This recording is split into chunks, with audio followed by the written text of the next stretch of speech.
Nanti Oke, mungkin Bapak. kalau ada hal-hal yang konfidensial, saya bakal bilang itu konfidensial. Mungkin jangan ditutup. Kalau ada yang enggak ya saya open aja. Bagaimana gitu Oke, ya? baik, Pak. Terima Oke, kasih, Bapak. Oke, sama-sama. saya mulai ya, Bapak. Ya, Untuk pertanyaan pertama, Bapak, ya. sebagai agen pemain sepak bola profesional, bagaimana proses dan peran spesifik Bapak Muli dalam menegosiasikan besaran upah, serta memastikan bahwa klausul kontrak mematuhi standar hukum ketenagakerjaan dan federasi atau regulasi federasi yang ada di Indonesia ini, Pak? Oke. Sejak untuk mengenai regulasi, mungkin saya jawab itu dulu. Berapa itu semua di FIFA sudah ditentukan, sudah ada patokannya, PSSI juga sudah ada patokannya. Tapi mungkin klub-klub juga dikasih kebebasan untuk ada beberapa hal yang sudah fix, ada beberapa hal yang mereka bisa improvisasi ya, sesuai dengan kebutuhan masing-masing ya. Jadi itu sudah FIFA itu ditentukan. Kira-kira mungkin juga 3 tahun 4 tahun yang lalu selama ini sempat kalau kita bicara soal mungkin 10-15 tahun yang lalu ada agensi FIFA yang diberikan, habis itu berhenti sejak lama mungkin 8 tahun 10 tahun di mana semua orang bisa jadi agen. Intermediary, jadi kita nggak perlu apply. Tadi harus melalui PSSI ya. Kalau nggak salah 4 tahun yang lalu udah mulai ditertibkan lagi. Saya salah satu termasuk yang ikut untuk refreshing, ada tes, ya kan. Jadi sebenarnya ada sekarang ini di Indonesia ini ada 6 atau 8 orang yang punya license FIFA, orang Indonesianya atau orang yang residen di sini. Nah, di situ kami di di apa dibutuhkan untuk mempelajari beberapa materi, ada 16 halaman regulasi FIFA semua mengenai agency, deal dengan pemain, deal dengan klub, semua ketentuan itu sudah ada di FIFA, ya kan. Nah, walaupun banyak ada beberapa hal yang belum mematuhi strict 100%, ya kan. PSSI juga udah mulai standarnya bagaimana dikasih ke klub-klub, tinggal ada beberapa hal yang dimodifikasi oleh klub. Jadi itu kalau soal regulasi biasa sudah ada dan itu di bawah perlindungan oleh FIFA, ya kan. Udah yang pertama tadi pertanyaan kamu bagaimana saya bisa menentukan nilai upah, ya seperti kalau orang jualan beras sudah cukup lama dia udah tahu berapa sih market price-nya, kualitas beras yang mana, kualitas beras yang ini, kualitas A, B, atau jual-jual apapun produk, mereka sudah ada itu. Berdasarkan pengalaman, berdasarkan networking mereka juga, jam terbang, dan mereka sudah lihat beberapa anak yang minimum dari gajinya udah segini sekarang. Sekarang dia udah jam bermainnya sudah banyak, dan dia salah satu pemain terbaik, statistiknya bagus. Nah, itu dari situ akhirnya market sendiri yang akhirnya bisa terbentuk itu anak tuh punya harga berapa. Ya kadang-kadang jujur aja, ada saya kadang-kadang merasa ini contohnya bisa aja saya merasa anak-anak saya mungkin sudah marketnya 1 M, tapi mungkin market belum bisa menerima harga segitu. Mungkin yang paling tinggi saya dapatkan tuh bisa 600-700, ya kan. Bisa juga saya sangka market, oh kamu kelihatannya mentoknya 1 M, lalu ada aja klub yang nelfon, kamu mau kemari nggak, kalau kemarin saya kasih lebih, ya kan. Nah tapi rata-rata memang udah ada average, kira-kira anak-anak ini berapa, klub juga udah saya kadang-kadang saling komunikasi untuk standar gini berapa nih untuk anak-anak sebegini gini. Tapi akhirnya market itu ditentukan oleh, akhirnya balik lagi ke hukum ekonomi, supply dan demand, ya kan. Kita bisa bicara soal anak, mungkin dia nggak timnas, tapi dia bermain reguler, tapi posisinya sangat langka dicari oleh 5-6 klub. Nah, disitulah bisa jadi perang harga di situ untuk anak itu.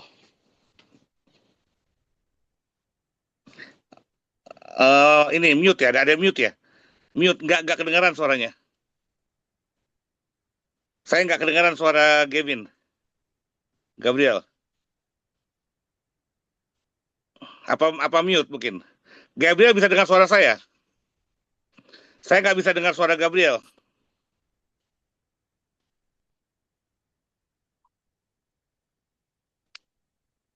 Sudah. Sudah sekarang. Oke. Eh, Berarti secara nggak langsung pengupahan atau gaji dan standar market pemain yang ada saat ini tuh mengikuti dari gimana kinerja dia main, gimana dia berpotensi sebagai pemain sepak bola yang bagus ya Bapak ya. Betul, dan terutama mungkin patokan utamanya yang udah jelas timnas. Main timnas rata-rata dia udah punya gajinya udah pasti. Timnas tuh otomatis sebagai klub bilang bahwa ini udah di scouting, udah secara nasional, inilah pemain terbaik Indonesia.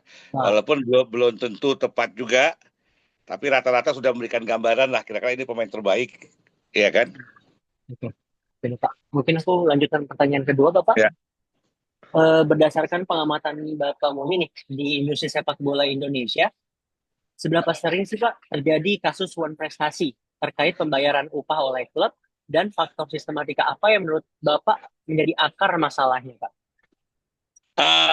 Banyak itu terjadi, ya kan? Dan tapi sebenarnya peraturan FIFA sudah jelas, ya kan? Contohnya bahwa upah pemain itu harus diproteksi, upah pemain itu sudah jelas harus dipenuhi. Dia dibayar 12 bulan, apapun dia cedera ataupun dia apa, kalau dipecat sepihak, ya dia harus klub itu bertanggung jawab untuk membayarkan sisa kontrak. Ya kan itu udah jelas di FIFA. Walaupun kadang-kadang di klub ada beberapa yang menulis oh bisa klub bisa memutuskan kontrak. Kadang klub masih ada yang menulis bisa sebulan, 2 bulan saya bisa putuskan kontraknya pemain. Ya kan ada juga begitu. Tapi kita bicara soal kalau memang akhirnya ada pemain yang dipecat dan kita akhirnya klub akhirnya berdiskusi, akhirnya bermufakat, akhirnya sepakat bersama bahwa dengan kompensasi 2 bulan, 3 bulan itu bisa aja, ya kan? Tapi kalau kesepakatannya sepihak itu udah jelas di FIFA itu bagaimana, ya kan? Tapi memang ada klub-klub masih membuat kontrak seperti itu gitu. eh Sebenarnya saya kasih tanda kutip lagi, mungkin kadang-kadang ada yang jadi sebenarnya misalnya saya digaji 100 juta sebulan, saya dipecat habis setelah 6 bulan, masih sisa 6 bulan kontrak. Secara ukuran peraturan FIFA, saya masih wajib dibayar oleh klub 6 bulan kemudian, 6 bulan ke depan itu 100 juta per bulan, ya kan? Tapi ketika saya dipecat, misal oke, ada berapa, oke, kamu saya pecat, klub tetap membayar 100 juta per bulan itu. Nah, kadang-kadang klub bilang gini, yaudah deh, gini aja deh, gue bayar 2 bulan aja deh, tapi gue bayar di depan. Ya kan, jadi akhirnya balik lagi ke pemain untuk negosiasinya, ya kan? Atau ada juga, oke dia jadi habis dia diputuskan kontrak, kontrak itu kan juga diputuskan nggak boleh di tengah-tengah musim, nggak boleh di tengah-tengah season, ada pas window window kebuka, itu semua udah dijelaskan oleh FIFA. Jadi ketika dia dipecat, atau dia dapat dapat kerja lain di tempat lain yang dibayar 100 juta per bulan juga, berarti kan udah lepas tanggung jawabnya, dia udah nggak perlu bayar lagi. Jadi bukan berarti pemain dapat dapat 2 kali lipat. Gue udah dipecat klub ini, klub harus bayar, atau gue dapat kerjaan lagi di klub lain, dia tetap harus bayar. Dia ketika kecuali memang saya cuma dapat 50 juta kontraknya. Berarti klub baru membayar saya 50 juta, klub lama tinggal sisanya yang 50 juta. Itu semua dijelaskan. Cuma akhirnya memang balik lagi bagaimana kesepakatan kedua belah pihak. Emang kadang-kadang eh, banyak juga tekanan di mana mereka akhirnya kompensasi dibayar sebulan 2 bulan, ya kan? Jadi dan banyak juga uang prestasi karena masalah cash flow, kesiapan dana. Kadang-kadang mereka juga buat anggaran lebih besar daripada apa yang mereka mampu, ya kan? Kayak uang prestasi itu banyak dalam arti keterlambatan pembayaran gaji. Itu salah satu uang prestasi juga. Tapi itu dijelaskan oleh FIFA, kita tuh setelah lebih dari 2 bulan setelah kontrak, kita tuh bisa memberikan surat notifikasi di mana klub dikasih waktu 14 hari untuk menyelesaikan kontraknya. Kalau tidak, pemain itu bisa putus kontrak. Tapi putus kontrak itu bukan berarti juga nggak dibayar. Dia masih tetap tanggung jawab untuk menyelesaikan sisa kontraknya. Tapi akhirnya banyak negosiasi, banyak pembicaraan. Nah, cuma kadang-kadang banyak pemain yang tidak memiliki agen, ya kadang-kadang dia nggak tahu peraturan itu seperti apa gitu. Ya kan, jadi kadang-kadang ya mungkin klub memanfaatkan itu juga sebagai kesempatan bagi mereka untuk lebih efisien, ya kan? Ya namanya itu usaha ya kadang-kadang ya salah pemain sendiri juga kalau nggak tahu peraturan. Sebenarnya soalnya selama itu ada kesepakatan bersama pemain setuju ya nggak jadi masalah, ya kan? Dan dan banyak juga kadang-kadang hal yang prestasi sudah ada asosiasi pemain APPI, ya. Kayaknya memang Gabriel ini ya mute ya. Halo Pak, Oh ya udah enggak Pak, saya sangka mute tadi enggak ya Pak. nggak apa. Eh, jadi banyak juga sekarang apa-apa sudah APPI membantu. Ya kan membantu pemain, PSSI juga udah profesional, mereka berusaha juga, ya mungkin belum sempurna, Liga juga belum, tapi mereka pelan-pelan ingin perbaiki ini, semua lebih teratur, ada NDRC juga sekarang ditetapkan berapa tahun yang lalu, ya kan. Jadi itu tujuannya biar sekarang kontrak itu udah nggak perlu lagi ke apa NDRC di luar, karena itu bakal lebih mahal, ya kan. Di sini bisa lebih murah. Nah, jadi itu udah dibuat, ya mungkin belum sempurna. Sang penerapannya juga belum sempurna karena banyak juga orang-orang PSSI kan juga pemilik klub juga, mereka sebagai stakeholder juga. Jadi itu yang kadang-kadang ada konflik juga begitu. Tapi saya rasa FIFA udah jelas, kalau udah ada masalah PT Liga juga PSSI juga di klub-klub yang bermasalah mengenai gaji, tentu ada hukumannya di musim sebelumnya sebelum mereka menyelesaikan ini semua. Jadi itu udah dilakukan walaupun belum perfect, tapi sudah ada arah usaha ke sana gitu. Oke, Pak. Baik. Eh, eh, ini aku mau nanya aja sih Pak. Ada kan kayak penunggakan gaji pasti itu dari klub Pak, ya? Dan itu dari financial klub. Tapi ada nggak sih Pak kalau misalnya kayak pemain diputus kontraknya secara sepihak oleh klub, tapi ini tentangnya masalah pemain ya kalau misalnya kayak cedera atau indisipliner itu banyak gak sih Pak? Atau banyak banget yang klub Liga 1 atau Liga 2 yang mengalami kayak gitu Pak? Kalau indisipliner udah jelas, dan itu udah berhak. Dan ini kalau udah dikasih 3 kali peringatan, dipecat ya dia nggak bisa tuntut apa-apa juga karena memang kesalahan dia. Apakah dia mabuk, dia telat main, atau tanda kutip, tanda off the record, misalnya tiba-tiba kepergok ada dicurigakan bermain skor atau bagaimana, ya kan? Tapi itu sudah jelas. Kalau cedera itu udah dilindungi oleh FIFA, itu bagian dari kontrak, di mana selama cedera itu ya dia tuh ya itu bagian dari responsible club dan dia terus digaji sampai akhir musim. Nah, cuma ada beberapa variasi klub membuat variasi, oh lebih dari 3 bulan, 6 bulan saya cuma bayar setengah, gini gini gini. Nah, itu boleh, tapi sebenarnya kalau kita walaupun kontraknya begitu, kalau kita menuju peraturan FIFA itu sebenarnya akhirnya klub memang harus menanggung semuanya. Dan memang udah ada asuransi juga untuk biaya mereka kan setiap klub kan pasti udah, perlu asuransi untuk anak-anak gitu.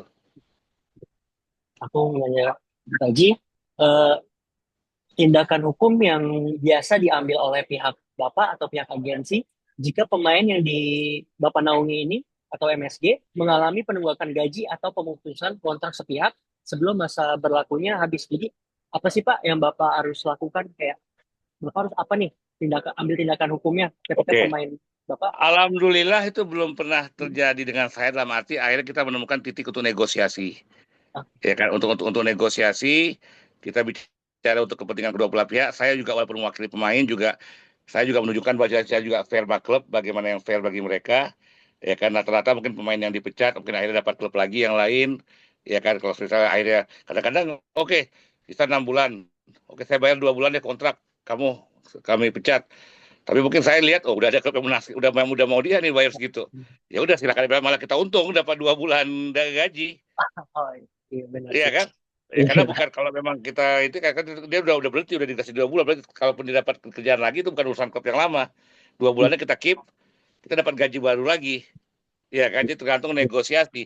Coba akhirnya tindakannya memang sekarang saya juga ya saya sangat dekat sama asosiasi pemain di mana nanti mereka juga kumpul-kumpulan itu dari akhir musim siapa aja yang masih tertunda atau tidak ada laporan, saya juga bisa berikan kuasa ke mereka untuk mewakili pemain ke PSSI atau NDRC. Dan kadang-kadang ya kadang-kadang tuntutannya itu kadang-kadang bisa kalau FIFA udah jelas kadang-kadang kalau memang udah ada klub bisa di ban, tidak bisa transfer, tidak bisa menggunakan transfer pemain selama periode sebelum mereka menyelesaikan komitmen mereka.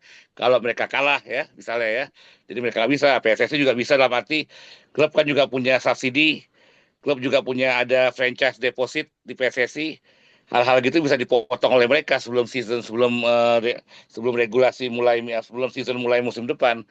Atau mungkin klubnya harus dibilangkan harus mewajibkan menyelesaikan dulu kewajiban dia sebelum dia bisa ikut untuk tapi akhirnya biasanya menjelang menjelang worst scenario menjelang sebelum season mulai akhirnya ada titik temu walaupun ya kadang-kadang ya kita sekarang menunggu itu kadang-kadang bisa sanksinya akhirnya di sana biasanya ya kan ketika ketika season mulai kalau mereka nggak selesaikan mereka nggak bisa ikut.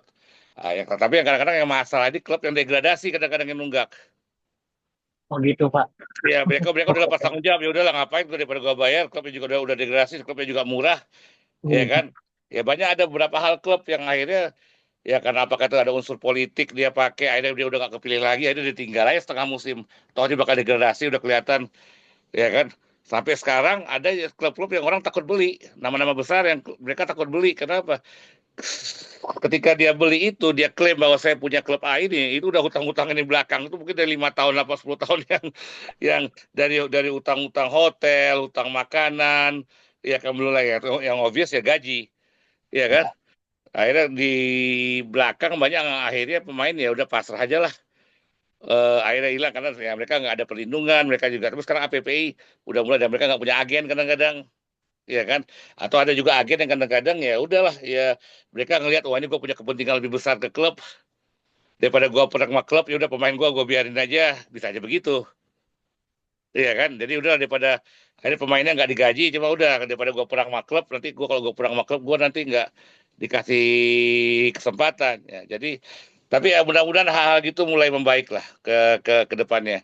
Ya, saya harap gitu kan, saya juga sangat dekat sama PPI, kita selalu berkomunikasi, ya kan tukar pikiran.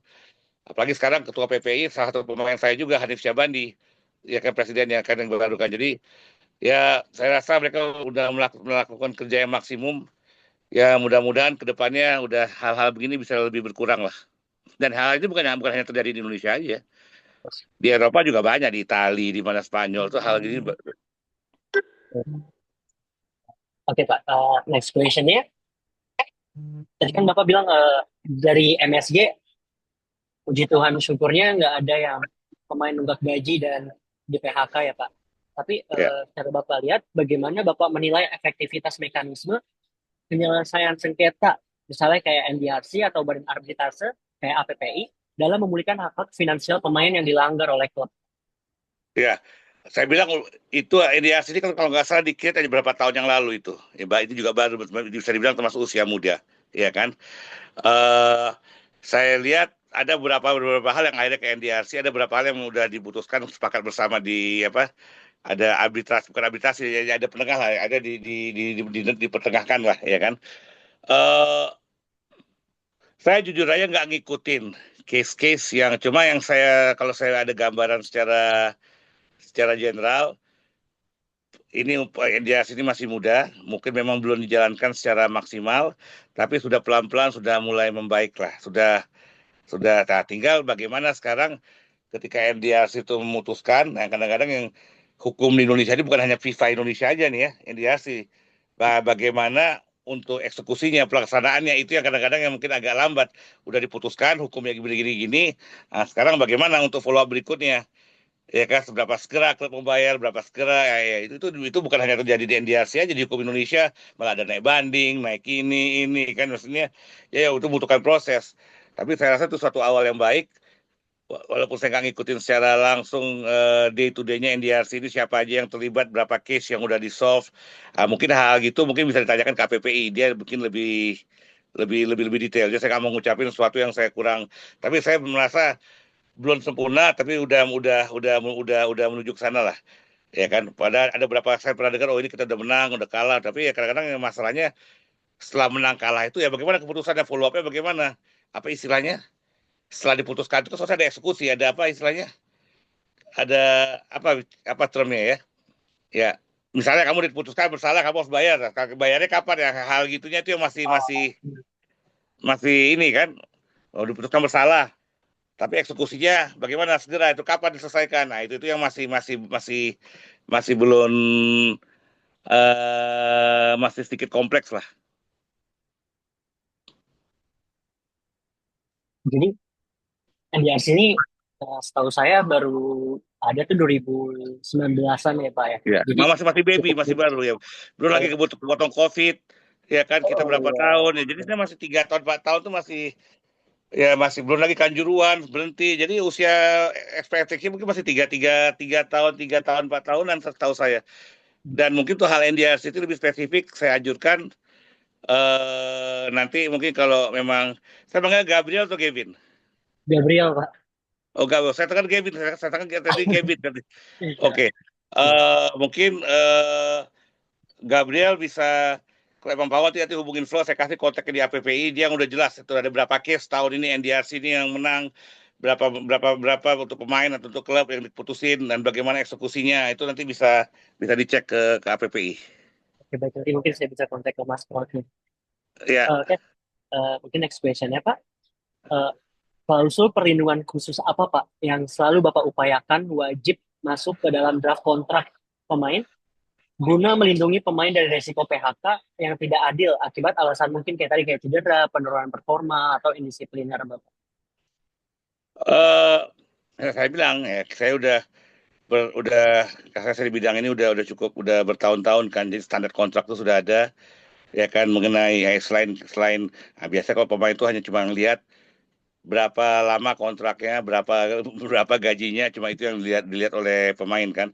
rata-rata. Di situ nanti biasa ada klausul-klausul yang mengenai ya itu mengenai hak dan kewajiban dan mengenai pemutusan kontrak itu biasa sudah jelaskan ya apa yang bisa memutuskan kontrak pemain dari indisipliner udah ada kalaupun misalnya ada tidak perform secara maksimal dia dikasih kesempatan untuk memperbaiki perform dia ya kan.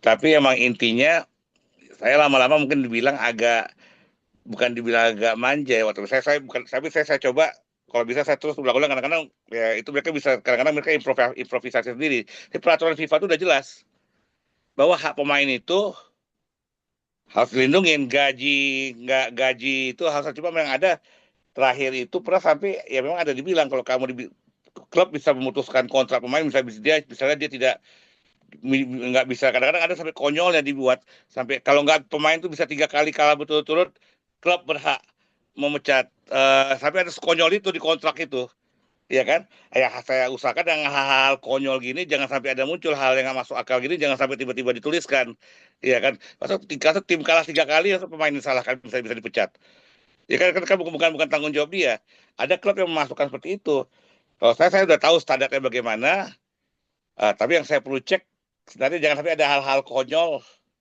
seperti itu walaupun karena hal konyol seperti itu kita bawa ke FIFA kita pasti tetap menang karena FIFA itu udah kasih standar udah itu udah baku peraturan itu ya kan tapi masih kadang-kadang klub yang masih menggunakan tapi kan gua ada di kontrak nih masalahnya klub-klub yang bandel yang hal-hal gitu di situ nanti terlibat diskusi nanti di NDRC bagaimana apa bagaimana sempat itu bisa jadi masalah tapi kalau menurut pribadi saya itu nggak masalah ya kan masalahnya kalau saya buat kontrak kerja dengan kamu kerja sebagai employee saya kalau tiba-tiba saya bunuh kamu tidak bakal menuntut saya ya ya kan ya kan ya kan itu kan konyol kamu bisa aja bilang setuju. Ya udahlah biar gue dapat gaji biar cepet iya aja tapi kita nggak tahu secara legal tuh nggak mungkin Iya, Pak, benar, Pak. iya kan walaupun kamu udah tangan-tangan bilang kalau saya bandel bapak ini berhak membunuh saya misalnya iya kan nah, walaupun kamu udah tangan-tangan pakai matre tapi apakah itu menjadikan sesuatu yang legal Iya, Pak. enggak kan nah, jadi kadang-kadang ada hal-hal begitu kadang-kadang saya biarkan tapi saya coba kurangin dari hal-hal yang konyol seperti itu karena udah bagus semuanya perlindungan hak pemain bahwa mereka harus menyelesaikan kecuali ada indisipliner mereka ketahuan berjudi mereka drug apa-apa ya itu berhak dipecat udah ada peraturan udah cukup jelas ya kan. Kadang-kadang memang masalah yang banyak ini masalah kadang-kadang mengenai mereka bawa pelatih baru atau pelatih yang gak cocok sama pemain ini tiba-tiba mereka mau pecat atau Iya, pemain ini memang nggak perform tiba-tiba mereka mau pecat ya kan. Hal-hal gitu tapi FIFA udah bilang pemain itu juga berhak memutuskan kontrak sepihak sebenarnya ada just cause itu ketika mereka main less than 10% itu oke. pemain berhak memutuskan kontrak secara sepihak bukan klub loh Oh, itu pemain yang berhak kalau saya memang 10% mendingan saya bisa undurkan diri. hmm. Itu ada peraturan di FIFA juga. Oke, Bapak. Oke, Pak. Untuk next question-nya, jika dibandingkan dengan masa-masa sebelumnya, Bapak Muri kan ada di bidang olahraga, apalagi sepak bola ini sudah lama banget ya Bapak. Saya juga follow Bapak sebenarnya udah lama saya ngikutin Bapak. Dari Bapak bawa Ronaldo, Bapak bawa siapa ke Indonesia. Saya bawa Ronaldo umur kamu baru berapa tahun? Saya tuh masih SMP Pak. Dan saya tuh kayak, ini yang bawa Ronaldo siapa? Dan Bapak ada foto sama Ronaldo. Karena sorry banget Bapak, Bapak mirip dengan orang tua saya. Oh, Jadi jadi saya kayak kaget gitu Bapak. Sorry Pak. oke oke oke. Jadi eh, jika dibandingkan dengan masa-masa sebelumnya, bagaimana Bapak melihat perkembangan perlindungan hukum dan kepastian kontrak bagi aspek sepak bola di Indonesia dan yang ada di industri Indonesia saat ini? Kayak perlindungannya udah cukup bagus kah Pak? Dari API-nya, dari FIFA-nya, dari mungkin kompetisi Liga Satunya. Sudah bagus karena dari FIFA-nya juga ada effort dari PSSI juga ingin membuat standarisasi kontrak tuh satu. Ada usaha ke sana walaupun memang masih banyak PR. Tapi itu saya dibanding 10 tahun 15 tahun lalu udah pasti lebih teratur. APPI yang dulu tuh seperti LSM melawan PSSI, tapi sekarang udah mulai digandeng, merupakan partner mereka juga, itu dua hal yang penting. Dulu ya APP itu dianggap LSM, dianggap semua ya apa-apa tentang ya kan seperti perang lah musuhnya PSSI. Tapi sekarang udah mulai dirangkul sama PSSI, karena PSSI itu tahu juga udah lebih profesional lah sekarang ini kan, ya semakin waktu tuh makin lebih rapi lah. Jadi kalau dibilang mungkin ya Gabriel udah bilang dari jawaban saya udah banyak improvement, tapi APR juga masih banyak juga. Tapi kalau kita bandingkan dengan 10-15 tahun yang lalu, sekarang udah lebih lebih teratur. Ya kan, walaupun tidak sempurna. Apa sih yang di Indonesia ini yang sempurna dalam administrasi, manajemen, banyak yang masih ini ya kan. Baik lagi akhirnya kualitas human resource-nya. Bagaimana menjalankan policy, bagaimana itunya ya. Kita membuat peraturan sebagus mungkin, tapi yang menjalankannya juga tidak disiplin, yang menjalankannya juga tidak profesional, itu bagi masalah. Tapi saya lihat sudah banyak improvement lah. Kalau saya udah di bidang industri ini kan udah 20, ya hampir 25 tahun. Saya lihat PSSI juga udah makin lebih lebih ke profesional. Walaupun ada beberapa policy yang saya nggak setuju sama mereka, cuma itu biasa, standar kan, perbedaan pendapat. Tapi kalau soal-soal gini sudah pelan-pelan udah mulai rapi lah. Tapi saya sekali lagi saya bilang masih banyak pekerjaan rumahnya masih banyak. Ya, Mungkin last question, Bapak. silakan. Ya. Jadi rekomendasi apa nih Pak kebijakan atau perbaikan regulasi yang dapat Bapak berikan terkait sistem pengupahan atau status hukum pesepak bola profesional di Indonesia agar perlindungannya tuh tetap perlindungan terhadap atlet menjadi lebih kuat dan memiliki kepastian hukum. Pak. Oke, eh, yang pertama NDRC-nya juga harus dalam arti senetral mana NDRC ini, itu harus orang-orang yang terlibat di NDRC ini harus betul-betul mewakili kepentingan semua, bukan mewakili kepentingan sepihak. Ya kan itu pun terasa dihukum banyak terjadi. Ya apalagi mungkin kalau di Amerika atau di mana apa hakim agungnya atau apa dari partai mana ya itu semua menurut saya sekarang kan kalau nggak salah NDRC itu ada beberapa member. Saya rasa itu harus betul-betul dibuat senetral mungkin, betul-betul mewakilin kepentingan semuanya. Kedua, bagaimana follow up dari hasil keputusannya, ya kan? Ini yang mungkin karena bagaimanapun kita harus mengakui bahwa pemilik klub itu kan adalah pemegang saham dari PSSI, Oke, rata-rata gitu Pak. ya kan? Jadi hal-hal itu pasti secara logikanya nggak segampang itu. PSSI menghukum stakeholdernya, orang yang voting untuk dia, orang yang apa semua dia juga nggak bakal segampang itu. Pasti banyak mungkin hal-hal yang ya tapi saya rasa ada usaha ke sana tapi nggak bisa betul-betul yang ketok palu besok melakukan, kalau nggak kamu salah hukum, nggak segampang itu pelaksanaan hukumnya, itu yang mungkin masih masih PR, dan itu bukan hanya terjadi di sini aja, banyak terjadi di Indonesia juga, jadi itu standar di mana-mana. Nah, ketiga saya kemarin bicara sama APPI, kalau bisa kontrak APPI, kontrak pemain itu kan rata-rata 40 sampai 50 halaman, ya kan. Saya minta kalau bisa tuh lebih buat lebih lebih efisien, lebih sedikit lah, ya kan. Ya kan, jadi jangan sampai kalau kan 40 halaman siapa yang mau baca, dibanding-bandingin kontrak di luar tuh kadang cuma 10-20 halaman. Itu yang harus coba.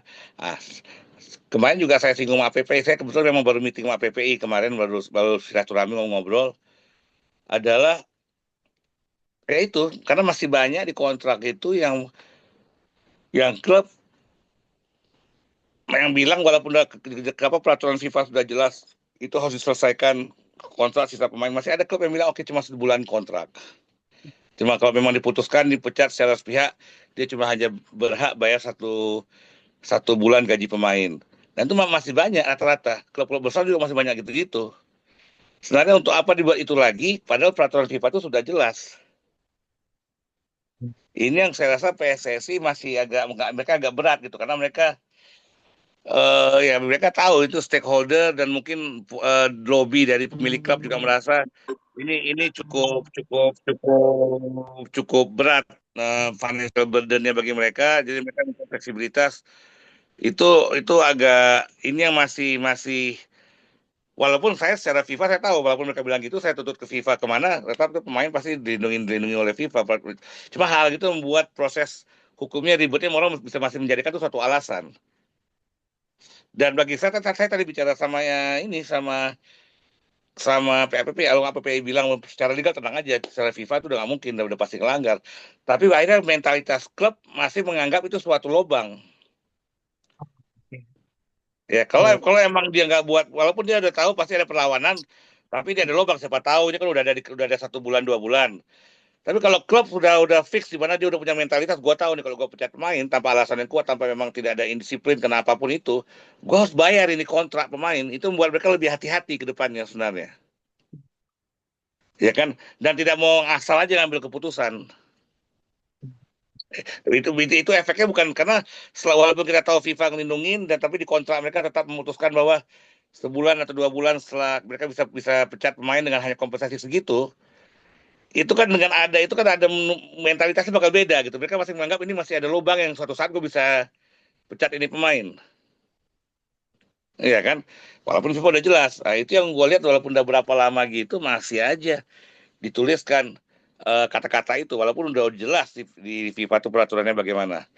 Nah, sekarang saya ini mungkin APPI saya sebenarnya saya titipin pesan itu ke mereka. Mungkin berikutnya meeting apa sama PSSI hal-hal begitu yang harus dipush ke klub. Nggak bisa dibilang ya kalau pemainnya setuju ya nggak apa. Kalau emang pemainnya mau tanda tangan ya nggak apa, ya kan.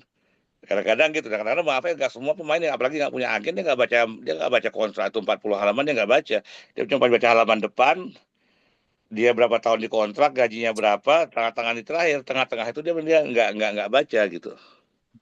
Jadi itu masih ada beberapa hal seperti itu terutama.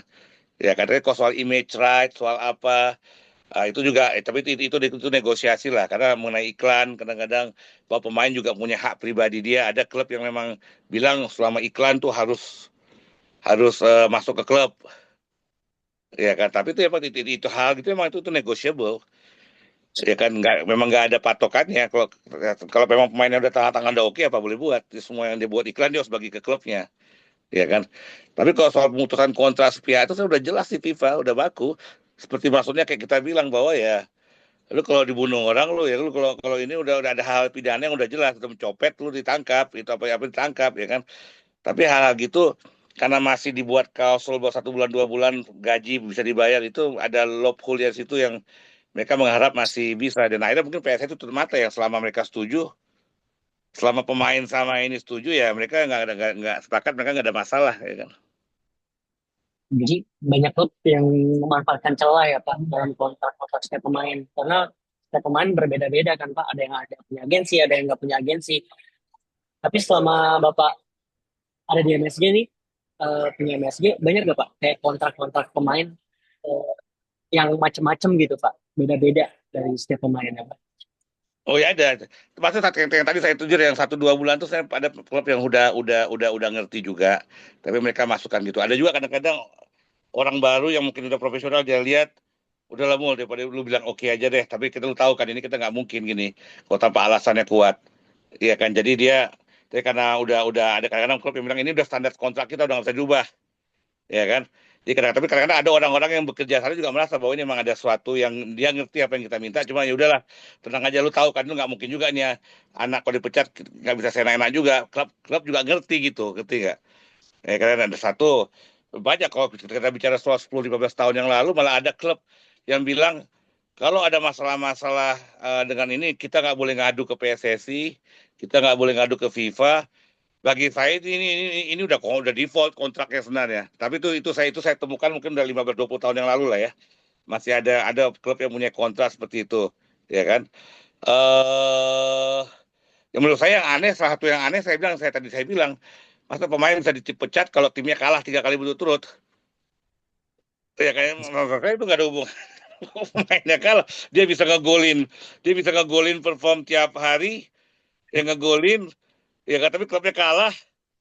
Iya kan, ya, dia dipecat yang itu ada yang seperti itu. Itu bukan saya, cuma saya dengar. Ya ada orang kok sampai saya ketawa dengerin ya kok bisa agennya biarin hal-hal seperti ini gitu. Kalau saya sendiri biasanya ya saya udah jarang yang aneh-aneh lah. Untuk terutama untuk 5 tahun ini terakhir, ya kan, lebih lebih udah lebih lebih ya. Saya masih masalah yang soal-soal tadi itu soal pemutusan kontrak itu yang kadang-kadang soal Itu yang menurut saya masih rancu. Yang selebihnya tuh ya itu selebihnya tuh lebih ke lebih lebih ke apa? Ya, bisa dinegosiasikan lebih bukan ya nggak ada aneh lah ya tergantung lu kalau setuju ya setuju kalau lu setuju bahwa setiap lu dapat iklan lu mau ngasih ke klub iklannya itu negosiasi komersial aja terutama yang Gabriel diskusikan ini kan soal pemutusan kontrak secara pihak hubungan kerja kan itu yang itu tuh masih masih walaupun peraturan FIFA udah jelas yang gitu-gitu yang lain-lainnya ya standar nggak ada yang nggak ada yang betul-betul yang aneh-aneh lah ya tergantung negosiasi pihak masing-masing berusaha mendapatkan kontrak yang terbaik bagi pihaknya masing-masing ya kan selebihnya di situ. Ya. Oke, Bapak Muli, terima kasih banyak Pak atas waktunya Pak. Siap, siap. Terima kasih ya Makasih Gabriel. Sukses, banyak ya sukses. Bapak. Ya. Terima kasih Sukses juga Mas dengan Bob. proyeknya ya. Ya Pak, terima kasih Bapak. Ya. Kalau ketemu Yardan, Ya, salam sama Yardan bilang ya. Masih iya masih Pak, sering siap ketemu Pak. Yardan. Baru kemarin ketemu Bapak. Boleh ketemu ya. Yardan, David, ya Pak. Ya, salam dari dia. Dia bilang mereka jangan sombong-sombong. Udah lama mereka nggak hubungin saya bilang. Iya, katanya diajak main pedal terus sama Om Muli. Siap. Makasih ya Ya Pak, Gabriel ya. Sukses makasih semua banyak ya. Bapak. Thank you Bapak. Mas Ya, Boy, sama-sama. terima kasih. Yuk. Yuk. Mari Pak. Thank you.